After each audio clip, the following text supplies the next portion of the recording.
செல்லக்குட்டி பிரதீப்க்கு அந்த 4th 100 crore சொல்லி போஸ்டரை ஒட்டியே ஆகணும். நான் கேசரி பண்ணா மட்டும் ஏன் காரமா இல்லைன்னு கேட்குறேன். கேசரி எப்படி காரமா இருக்கும்? நான் என்ன பண்ண சிக்கன் குழம்பு ஊற்றுனா அதுல ஏன் இனிப்பாவே இல்லைன்னு கேட்டிங்கன்னா இதுக்கு என்ன பண்றதுன்னு நமக்கு வந்து தெரியல. இப்போ நானும் கொஞ்சம் தமிழ் வேணா கொடுத்துட்றேன். கதறி எழுத அந்த மாதிரி தான் போட்டுக்கோங்க. இந்த படம் ரிலீஸ் ஆனதே வந்து எனக்கு ஒரு பிளாக் பஸ்டர். ரெகுலரா நம்ம ஒரு அரைச்ச மாவை அரைக்காம ஏதாவது ஒரு புதுசா ஒரு விஷயம் சொல்லணும்னா அதற்கான இப்போ ஒரு ஃப்ளைட்ல நம்ம ஏறுறோம்னா முதல்ல வந்து அந்த சீட் பெல்ட்டை போடுங்க, இந்த இதை பண்ணுங்க, அதெல்லாம் சொல்லும்போது கொஞ்சம் அந்த இடத்துல ஒரு தொய்வடைய தான் செய்யும். பிரதீப்னால தான் இந்த படம் நடந்துச்சு, இல்லைன்னா அந்த படம் நடக்க சான்ஸே கிடையாது. அவ்வளோ பெரிய ஒரு படம் வந்து ஆன்லைன்ல வந்து லீக் ஆயிருக்கு. இதோடைய மொத்த வழியை, அதாவது எல்லாரோட வழியை விடையும் அந்த இயக்குனரோட வழி தான் அந்த இடத்துல வந்து ரொம்ப அதிகமாக இருக்கும். இந்த இடத்துல நான் வந்து ஹெச் வினோத் என்னோட ஃப்ரெண்டுக்கு வந்து என்னுடைய வருத்தத்தை நான் தெரிவிச்சுக்கிறேன். அண்ட் நானும் ஸ்விம்மிங் பூலில் தான் வந்து இருந்தேன். ஸோ ஒரு தடவை சரி ஓகே இது எவ்வளோ கஷ்டம் அப்படின்னு சொல்லிட்டு நம்ம ட்ரை பண்ணி பார்ப்போம்னு சொல்லி உள்ளே போனேன். உயிருக்கு பயந்து நான் உடனே வெளியே வந்துட்டேன். 10 வருஷம் முன்னாடி எடுத்த படத்தெல்லாம் எடுத்து ரீரிலீஸ் பண்ணிட்டு இருப்பாங்க. நான் இப்போ ஓடிட்டு இருக்கிற படத்தை திருப்பி 17ஆம் தேதி ஃபர்ஸ்ட் டே மாதிரி ஒரு ஓப்பனிங் வாங்கணும் அப்படின்ற மாதிரி எனக்கு ஒரு ஆசை.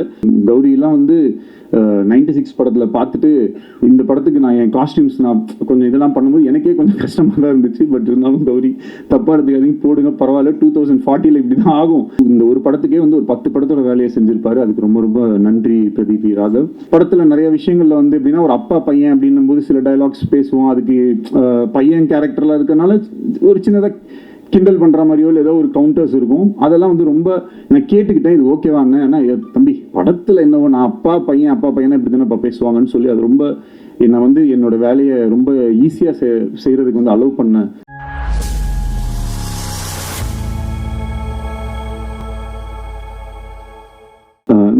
நேற்று ஒரு இன்டர்வியூல நான் சொல்லியிருந்தேன், இந்த ஒரு ஸ்டேஜில் ஒரு வடிவேல் ஃபைட்டில் வந்து அவர் எப்படி கப்பை வாங்கிட்டு நியாயமா இந்த கப்பு எனக்கு தான்டா சொந்தம், நான் எவ்வளோ அடி வாங்கியிருக்கேன் பாடுறான்ற மாதிரி இந்த படம் ரிலீஸ் ஆனதே வந்து எனக்கு ஒரு பிளாக் பஸ்டர். இந்த படம் ரிலீஸ் ஆயிடுச்சு, அதுவே எனக்கு வந்து ஒரு பெரிய பிளாக் பஸ்டர் தான், எனக்கு ஒரு ஹிட்டு. ஏன்னா எப்பயுமே கொஞ்சம் கனவு பெருசாக இருந்துச்சுன்னா அது கொஞ்சம் கஷ்டமாக தான் இருக்குது. ஸோ நம்ம நிறைய தடவை என்னென்னா சுற்றி இருக்கிற சூழ்நிலைகள் காரணமாக எது கொஞ்சம் ஈஸியோ எது கொஞ்சம் சுலபமாக நடக்குமோ அப்படின்ற மாதிரி நம்மளே வந்து நம்மளுடைய கம்ஃபர்ட் ஜோன். இப்போ எனக்கு வந்து இப்போ என் வாழ்க்கை வந்து ரொம்ப ஒரு கம்ஃபர்ட் ஜோனில் தான் இருக்குதுன்னு சொல்லலாம் கடவுளுடைய அனுகிரகத்தால். ஆனால் அதே அந்த கம்ஃபர்ட் ஜோனில் எத்தனை படம் வேணாலும் லைஃப்பில் நம்ம பண்ணிகிட்டே போயிட்டே இருக்கலாம். பட் அந்த கம்ஃபர்ட் ஜோனை பிரேக் பண்ணி நான் இருந்த ஒரு சுச்சுவேஷனே வந்துட்டு எனக்கு கொஞ்சம் என் மேலே பெருசாக நம்பிக்கை இல்லாத ஒரு சுச்சுவேஷனில் தான் இருந்துச்சு. அந்த மாதிரி ஒரு சமயத்தில் ஒரு கம்ஃபர்ட் ஜோனில் இருக்கிற ஒரு ப்ராஜெக்டை கை வைக்காமல் எனக்கு வந்து என்னை சேலஞ்ச் பண்ணிக்கக்கூடிய விஷயம் இந்த படத்தில் வந்து ஒரு ஃப்ரேம் கூட என்னால் ஈஸியாக எடுக்க முடியாது. சும்மா கேமரா எடுத்துகிட்டு போனால் ஒரு இடத்துல வச்சோன்னா அது வந்து ஒர்க் அவுட் ஆகாது. அதில் ஏதாவது ஒரு மெனக்கடலாவது இருக்கும். அதில் அட்லீஸ்ட் ஒரு காஸ்டியூம் வந்து கரெக்டாக இருக்கணும், இல்லை பின்னாடி இருக்கிற விஷயங்கள் கரெக்டாக இருக்கணும், இல்லை அதில் இதுக்கப்புறம் வரப்போகிற இந்த சிஜி கரெக்டாக இருக்கணும், இல்லை அங்கே இருக்கிற ஒரு மேக்கப்பில் ஏதாவது ஒரு விஷயம் கரெக்டாக இருக்கணும், இல்லை பேச போகிற டைலாக்ல ஏதாவது ஒரு ஃபியூச்சரிஸ்டிக்கான ஒரு விஷயமா இருக்கணும். இந்த மாதிரி ஏதாவது ஒரு வேலையாச்சும் எக்ஸ்ட்ரா பண்ணணும் அப்படின்ற மாதிரி அப்படி பண்ணால் மட்டும்தான் இந்த படம் கொஞ்சம் கன்வின்சிங்காக இருக்கும். இல்லைனா நம்ம சும்மா சொல்லலாம் 2040 நடக்கிற மாதிரி அப்படின்ட்டு.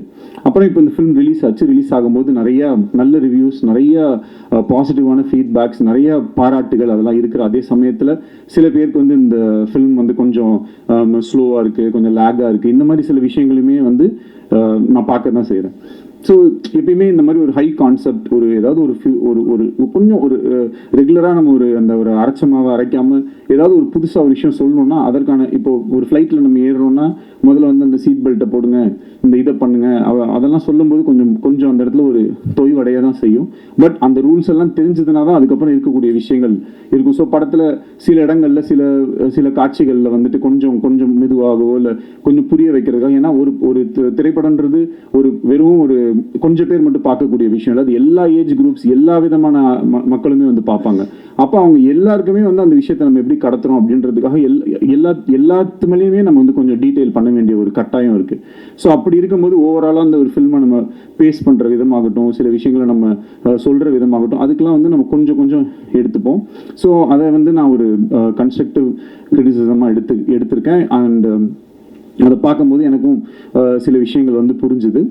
பட் ஹேவிங் செட் இது இவ்வளோ விஷயங்கள் இருந்தாலும் தேட்டரில் போய் இந்த படத்தை பார்க்கும்போது நான் நினச்சது வந்து ஒரு காதல் கதை. ஆனால் பொதுவாகவே எப்பயுமே காதல் படங்கள்னா அது ஒரு மாதிரி ஒரு தன்மையிலே போயிட்டே இருக்கும். பட் படம் ஃபினிஷ் ஆகும்போது வந்து அது எப்பயுமே ஒரு மெலோ ட்ராமாவா, ஒன்று ஹீரோயின் வந்து இதில் ஏர்போர்ட் போயிடுவாங்க, இல்லை ட்ரெயினில் ஏற போயிடுவாங்க, இல்லைனா ஏதாவது ஒரு சேஸு, இந்த மாதிரி ஒரு ரெகுலர் ஏரியாஸில் இல்லாமல் அதை வந்து ஒரு கமர்ஷியல் ஹீரோ வில்லன் ஃபில்முக்கு இருக்கக்கூடிய சில ஹை பாயிண்ட்ஸ் ஏதாவது ஒன்று கிரியேட் பண்ண முடியுமா அப்படின்ற ஒரு எக்ஸ்பெரிமெண்ட் ட்ரை பண்ணி தான் இந்த படத்தில் வந்து அதை வந்து முயற்சி செஞ்சோம். இப்போ அது கடைசியில் தேட்டரில் வரும்போது அந்த இடத்துல கிளாப்ஸோ இந்த இடத்துல வந்து ஒரு அப்ரிசியேஷன் வரும்போது பார்க்குறதுக்கு ரொம்ப நிறைவாகவும் சந்தோஷமாகவும், ஒரு ரைட்டராக நம்ம ஏதோ ஒரு விஷயம் ட்ரை பண்ணோம். அந்த ட்ரை பண்ணது ஒரு 1000 பேர் இருக்கக்கூடிய தேட்டரில் அட்லீஸ்ட் ஒரு ஒரு ஒரு ஒரு குறிப்பிட்ட நம்பர் ஆஃப் பீப்புளுக்காச்சும் அது வந்து ஒர்க் ஆகுது அப்படின்றது நினைக்கும் போது நம்மளுடைய வேலை மேலே நமக்கு இருக்கிற ஒரு நம்பிக்கை இன்னும் அதிகரிக்குது. அதுக்கு வந்து மிகப்பெரிய நன்றி டு த ஆடியன்ஸ்.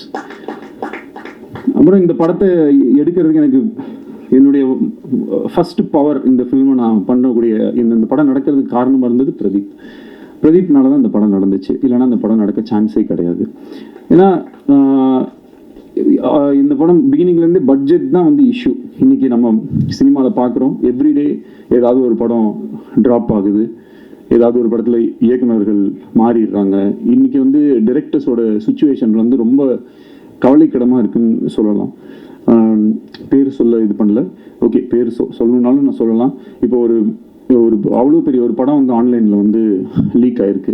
இதோடைய மொத்த வழியை, அதாவது எல்லாரோட வழியை விடையும் அந்த இயக்குனரோட வழி தான் அந்த இடத்துல வந்து ரொம்ப அதிகமாக இருக்கும்.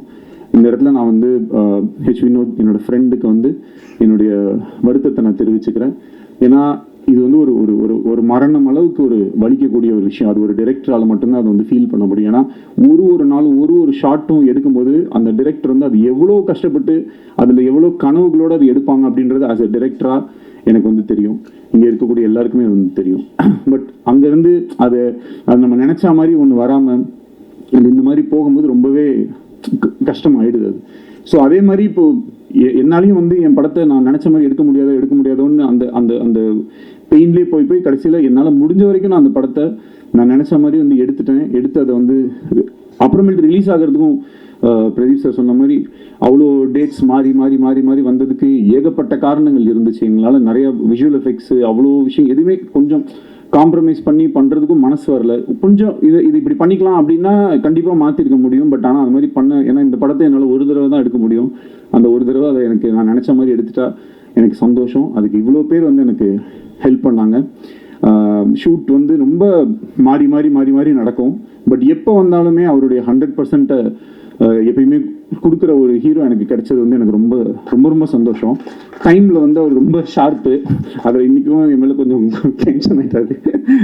12:30 to 2:30 லஞ்ச் பிரதர், 2:30க்கு ப்ரெஸ் மீட் சொன்னேன். அவர்கிட்ட என்ன பிரச்சனைனா நம்ம 12:30 சொன்னோன்னா 12:29க்கு வந்துடுவார். வழக்கம் போல் நான் ஒரு 1 hour அப்படியே வந்துட்டேன். அதில் வந்து sorry bro, please don't mistake me. இதே மாதிரி எங்களோட ஷூட்டிங்லேயும் எவ்ரி டே வந்து அந்த சொன்ன டைமுக்கு வரதாகட்டும். ஆனால் அதே மாதிரி ஒரு ஷார்ட்டோடைய 100% அவர் ஒரு டிரெக்டர் தான். எங்கிட்ட சொல்லலாம், ப்ரோ இது ஓகே ப்ரோ, இது இங்கேருந்து வைட் க்ளோஸ் கட் பண்ணிக்கோங்க அப்படின்னு ஈஸியாக சொல்லிட்டு போயிடலாம். நானே ஏதாவது சின்ன ஆட்லாம் ஏதாவது நடிக்கிறதுக்கு போவேன் கை செலவுக்கு.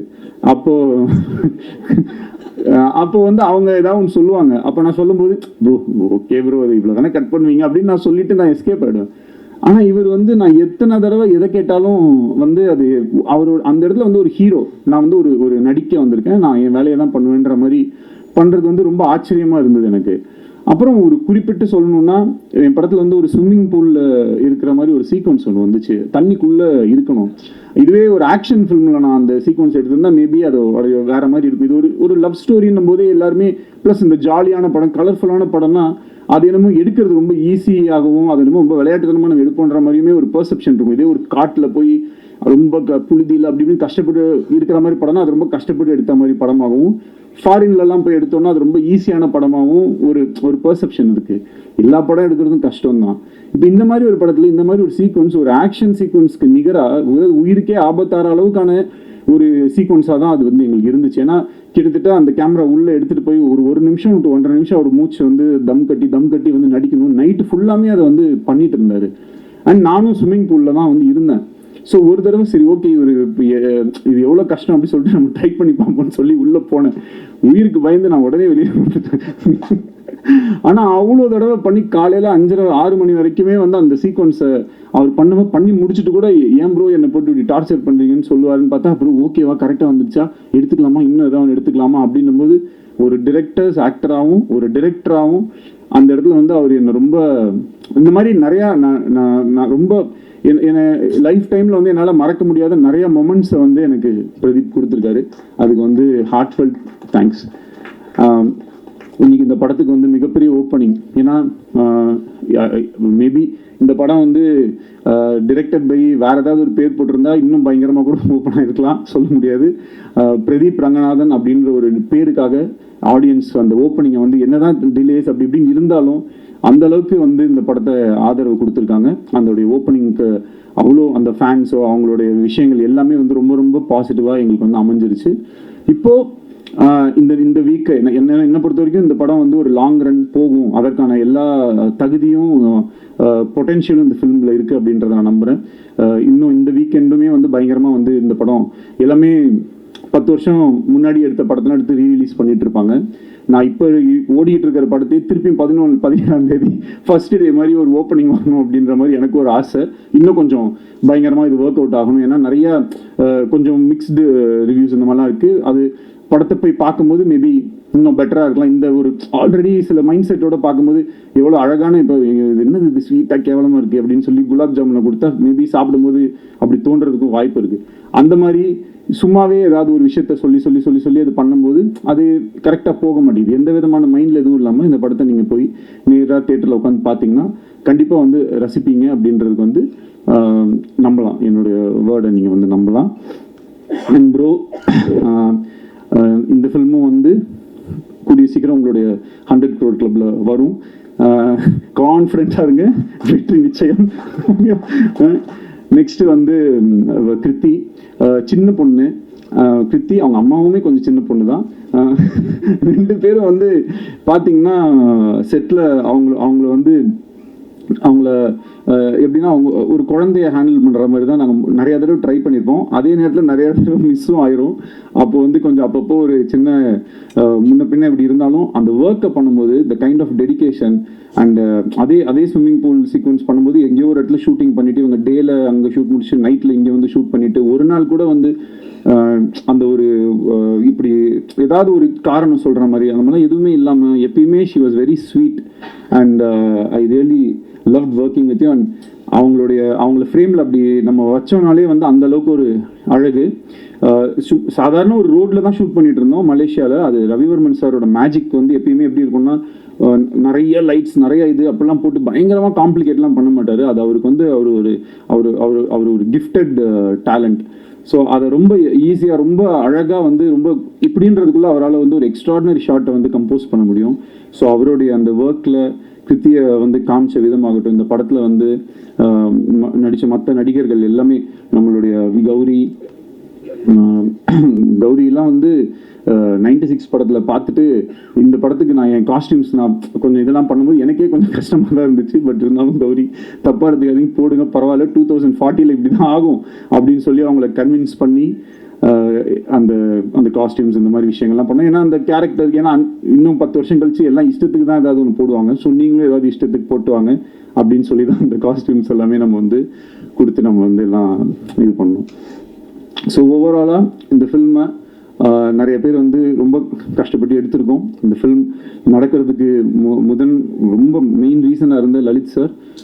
அவர் மட்டும் இந்த படத்தை அன்னைக்கு டேட்டில் வந்து ஸ்டார்ட் பண்ணல அப்படின்னு சொன்னால் இன்னைக்கு வரைக்கும் நான் அது ஒரு லவ் இன்சூரன்ஸ் கம்பெனி ஒரு கதை வச்சுருக்கேன் போது அது பண்ணலான் இருக்கேன்னு சொல்லிட்டு இந்த 2 இயர்ஸையும் அப்படியே நான் தள்ளிட்டு போயிருக்கேன். எனக்கு வேறு ஆப்ஷனே இருந்திருக்காது. அவர் மனசு வைக்கலைன்னா இந்த படம் நடந்திருக்காது. இன்னைக்கு இந்த படத்தை நல்லபடியாக ரிலீஸ் பண்ணி கொடுத்ததுக்கும் இந்த படத்தை ப்ரொடியூஸ் பண்ணி கொடுத்ததுக்கும் எங்கள் எல்லாருக்கும் பக்கபலமாக இருந்து சப்போர்ட் பண்ணுறதுக்கும் ரொம்ப ரொம்ப தேங்க்யூ லலித் சார். அண்ட் நடித்த மக்கள் அப்புறம் மெயினாக my other technicians Pradeep Raghav மாதிரி ஒரு எடிட்டர் எனக்கு கிடைச்சது வந்து மிகப்பெரிய ஒரு லக்கு. அண்ட் ஒரு நிறைய காம்ப்ளிகேஷன்ஸ் இருந்துச்சு இந்த ஃபிலிமில். எனக்கு சில டவுட்ஸ் இருந்தது, என்னோட கான்ஃபிடன்ஸ் லெவலும் ரொம்ப கம்மியாக இருந்தது. அப்போது நான் வந்து எனக்கு ஏதாவது டவுட் இருந்துச்சுனாலோ இது ஒர்க் ஆகலையா, இந்த ஆர்டர் ஒர்க் ஆகுதா இல்லையா அப்படின்றத வந்து இன்னைக்கு பல்ஸில் இருக்கக்கூடிய பிரதீப் பி ராகவ் கிட்டேயுமே நான் வந்து நிறைய தடவை வந்து கேட்பேன். ஸோ அப்போ அவங்க வந்து வருவாங்க, எடிட்டில் வருவாங்க, உட்காருவாங்க, பார்ப்போம், அனலைஸ் பண்ணுவோம், ஒரு வெர்ஷன் கட் பண்ணி பார்ப்போம், இப்படி கட் பண்ணி பார்ப்போம். இந்த மாதிரி விஷயங்கள்லாம் ரொம்ப பண்ணுறதுக்கு அண்ட் அவர் வந்து இந்த ஒரு படத்துக்கே வந்து ஒரு 10 படத்தோட வேலையை செஞ்சுருப்பாரு. அதுக்கு ரொம்ப ரொம்ப நன்றி பிரதீப் பி ராகவ். முத்துராஜ் சார், உங்களுடைய production design and then costumes, அப்புறம் சிஜி ஒர்க் பண்ண மேங்கோ போஸ்ட் வந்து இந்த படத்தோடைய இது வந்து இந்த ஒரு படத்தில் வந்து இந்த செந்தில் கிட்ட வந்து 30 ரூபா கவுண்ட் பண்ணி கொடுத்துட்டு, டேய் இந்த 30 ரூபா நீ வச்சுக்கோ அப்படின்னு, டெய்லி ₹1 நான் எடுத்துப்பேன் அப்படின்னு, ஓகே அப்படின்னு சொன்னோம். அந்த மாதிரி இந்த மேங்கோ போஸ்ட்டில் முதல்ல ஒரே ஒரு ரோபோ மட்டும் பண்ணணும் பிரதர் அப்படின்னு சொல்லிட்டு உள்ளே போனோம். அப்புறம் அங்கேருந்து அப்படியே அந்த கையில் ஒன்று வரும், அதுவும் பண்ணி அப்படியே இது பண்ணுங்கன்னு சொன்னோடனே அப்படியே என்னெல்லாம் கேட்டோமோ எல்லாத்தையுமே நான் வந்து பேசின பட்ஜெட்டில் எனக்கு வந்து ரொம்ப ஒரு பாயிண்ட்டுக்கு மேலே அவங்களுமே இந்த ஃபிலிம்குள்ளே ஒரு லவ்வில் வந்துட்டாங்க. So I am always grateful to you Ram. Thank you so much for helping me to achieve this film. And வேற என்ன சொல்லுங்க ஞாபகம் இல்லையே. எஸ்ஜே சார் போயிட்டாரு. ஒரு okay. So SJ Suriya sir வந்து எந்த அளவுக்கு வந்து ஒரு சப்போர்ட்னா 2018 அந்த ஃபில்மை நான் பண்ண ட்ரை பண்ணிட்டு இருந்த போதுலேருந்து அவர் தான்றதுல நான் ரொம்ப ஃபிக்ஸ் ஆகிட்டேன். அவர் வந்து கொஞ்சம் he is always an very expensive artist தான். பட் ஆனாலும் எனக்கு வந்து அவரை தவிர இந்த ரோலில் வேறு யாரையுமே என்னால் இமேஜின் பண்ண முடியலை. ஸோ எனக்கு அவர் தான் வேணும் அப்படின்றதுல வந்து நான் டிசைட் பண்ணிட்டேன். அதுக்கப்புறம் அவர் ரொம்ப அழகாக, அவருக்கு பயங்கர பிஸி, ஆனாலும் அதுக்கு நடுவில் அவர் சொன்ன மாதிரி நிறைய டேட்ஸ் எனக்கு கொடுத்து என்னை அகாமடேட் பண்ணி இந்த படத்தை வந்து அவர் வந்து எனக்கு ஹெல்ப் பண்ணி கொடுத்தாரு. அதுக்கு வந்து என்றைக்குமே நான் நன்றி கடன் பட்டிருக்கேன். சீமான் அண்ணன் ரொம்ப ஒரு நல்ல மனிதர். அவரோட ஒர்க் பண்ண ஒரு நாளுமே வந்து ரொம்ப ஹாப்பி. ஒரு அரசியலில் இருக்கக்கூடிய ஒரு மிகப்பெரிய ஒரு தலைவர், ஆனால் ஒரு நாள் கூட அவருடைய அரசியலையோ இல்லை அவருடைய மைண்டில் இருக்கிற ஐடியாலஜிஸையோ அந்த மாதிரிலாம் எதுவுமே எங்ககிட்ட வந்து யார்கிட்டையுமே பேசாமல் எங்களுக்கு என்ன தெரியுமோ, எங்களுக்கு என்ன பிடிக்குமோ அந்த மாதிரி எங்களோட ரொம்ப ஃப்ரெண்ட்லியாக ரொம்ப பழகினார். படத்தில் நிறைய விஷயங்களில் வந்து எப்படின்னா ஒரு அப்பா பையன் அப்படின்னும் போது சில டைலாக்ஸ் பேசுவோம். அதுக்கு பையன் கேரக்டரில் இருக்கிறனால ஒரு சின்னதாக கிண்டல் பண்ணுற மாதிரியோ இல்லை ஏதோ ஒரு கவுண்டர்ஸ் இருக்கும். அதெல்லாம் வந்து ரொம்ப நான் கேட்டுக்கிட்டேன், இது ஓகேவாங்க, ஏன்னா தம்பி படத்தில் என்னவோ நான் அப்பா பையனா இப்படி தானே பேசுவாங்கன்னு சொல்லி அது ரொம்ப என்னை வந்து என்னோட வேலையை ரொம்ப ஈஸியாக செய்கிறதுக்கு வந்து அலோவ் பண்ண சீமான் அண்ணனுக்கு ரொம்ப நன்றி. அண்ட் மற்றபடி என்னோட ஏடிஸ் ஒர்க் பண்ண எல்லாருமே, Parvathy, Harish, Lenin, Binu, Prasanna and all camera சைடில் வந்து நிறையா சின்ன ஒர்க்ஸ் எல்லாமே, சில சீக்வன்சஸ் அப்போல்லாம் வந்து எனக்கு சத்யன் சூரியன் ஹெல்ப் பண்ணார், நீரவ் ஷா ஹெல்ப் பண்ணாங்க. இந்த மாதிரி நிறைய பேரோட ஹெல்ப்னால தான் இந்த ஃபிலிம் வந்து நடந்திருக்கு. அவங்க எல்லாரையுமே இந்த நேரத்தில் வந்து நான் நன்றி சொல்லிக்கிறேன். எனக்கு ஸோ தேங்க்யூ. இந்த படத்துக்கு உங்களுடைய ஆதரவு ரொம்ப முக்கியமாக இருக்குது. கொஞ்சம் இன்னொரு தடவை கூட போய் பாருங்கள். இந்த படத்தில் வந்து என்னுடைய மைண்டில் நான் வந்து இந்த மெட்ராஸ் அப்படின்னு நான் பிறந்து வளர்ந்த இந்த ஊரை எப்படிலாம் நான் கற்பனை பண்ணியிருப்பேனோ அதெல்லாம் எடுத்து பார்க்குறதுக்கு இந்த மாதிரி இந்த யூனிவர்ஸ் வந்து எனக்கு ஒரு வாய்ப்பை கொடுத்ததை நான் ரொம்ப சந்தோஷமாக நினைக்கிறேன். அண்ட் என்றைக்குமே அந்த ஹாலிவுட்னு ஒரு சென்ட் தாமஸ் மவுண்டில் ஒரு போர்டு இருக்க மாதிரி ஒரு ஷார்ட் ஒன்று வச்சுருப்பேன். அது வந்து என்னுடைய ஆசை. எப்பயுமே நம்ம இண்டஸ்ட்ரி வந்து அந்த மாதிரி ஒரு இதில் இருக்கணும் அப்படின்றது என்னுடைய ஒரு பர்சனல் இது. அது எல்லாத்தையும் ஒரு டிரெக்டருக்கு இருக்கக்கூடிய ஒரு பெரிய கிஃப்ட். அதுதான் அவங்க நினைக்கிறத அவங்க வந்து எடுத்து அட்லீஸ்ட் ஒரு ஸ்க்ரீன்லேயாவது பார்த்துடலான்றது. ஸோ இது எல்லாத்தையுமே நான் அந்த ஸ்க்ரீனில் பார்க்கும்போது ஆடியன்ஸும் கிளாப் பண்ணும்போது மொத்தமாக சேர்த்து எவ்வளோதான் நம்ம கஷ்டப்பட்டிருந்தாலும் இன்றைக்கி இந்த படம் ரிலீஸ் ஆனதை மக்களோட பார்க்கும்போது எனக்கு கிடைக்கிற சந்தோஷத்துக்கு ஈடு இணை வேறு எதுவுமே இல்லை. அதுக்கு மிகப்பெரிய நன்றியை சொல்லி உங்கள் எல்லாருக்கும் தேங்க்யூன்னு சொல்லி விடைபெறுகிறேன். நன்றி, வணக்கம். Thank you so much. PRO Yuvaraj Srimuppa, எங்க யுவராஜ் பிரதர், ரொம்ப தேங்க்ஸ். எது இல்லை நம்ம அண்ணன் தானே. So thank you so much. இன்னைக்கு வந்து நீங்கள் இல்லைன்னா இவங்க யாருமே மாட்டாங்க. ஸோ அப்புறம் இந்த இன்ஃப்ளூயன்சர்ஸ் இந்த மாதிரி நிறைய பேர் வந்து கொஞ்சம் முன்ன பின்ன அப்படிலாம் போட்டுட்டு இருக்காங்க. அதுக்கெல்லாம் வந்து நமக்கு இதுக்கு மேலே வந்து செலவு பண்ணி இருந்த காசு எல்லாத்தையும் படத்துலேயே செலவு பண்ணிட்டேன். ஸோ தயவு செஞ்சு நீங்கள்லாம் சேர்ந்து ஏதாவது ஒன்று ஹெல்ப் பண்ணி அவங்க வந்து என்னன்னா இன்னைக்கு வந்து ஒரு இந்த தம்ப்நெயில் கல்ச்சர் இருக்கு இல்லையா, இப்போ நானும் கொஞ்சம் ஏதாவது தம்ப்நெயில் வேணால் கொடுத்துட்றேன். கதறி எழுத விக்னேஸ்வரன் அந்த மாதிரி ஏதாவது போட்டுக்கோங்க.